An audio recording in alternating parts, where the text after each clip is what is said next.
Apa sih epidemiologi itu? Simak penjelasannya. Baik, jadi apa sih yang dimaksud dengan epidemiologi itu?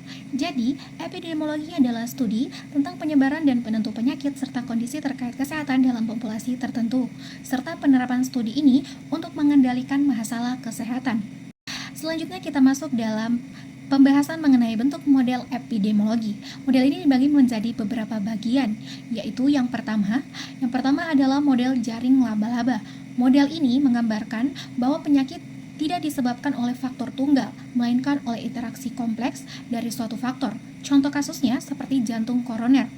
Model ini akan menunjukkan bahwa penyakit jantung koroner disebabkan oleh berbagai interaksi faktor seperti riwayat keluarga, merokok, pola makan tidak sehat, kurangnya olahraga, dan juga stres. Baik, kita akan masuk kepada mode yang kedua, yaitu mode segitiga epidemiologi. Mode ini menekankan interaksi antara tiga faktor utama, yaitu faktor yang pertama adalah agen penyakit seperti bakteri dan juga virus.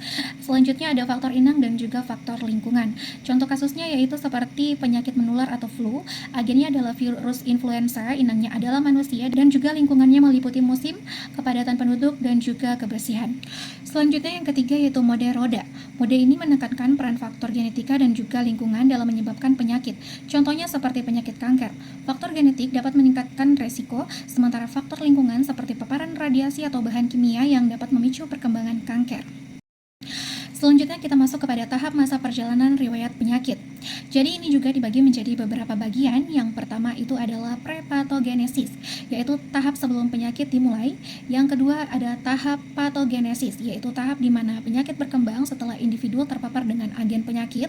Dan yang ketiga adalah tahap akhir, yaitu hasil tahap akhir dapat bervariasi termasuk dalam penyembuhan, kematian, kecacatan, dan juga bisa terjadi penyakit kronis. Contoh kasusnya seperti infeksi bakteri. Yang pertama prepatogenesisnya adalah seseorang yang berada di lingkungan yang mengandung bakteri patogen. Yang kedua, patogenesis adalah bakteri yang masuk ke dalam tubuh dan juga berkembang biak yang menyebabkan gejala infeksi seperti demam dan batuk.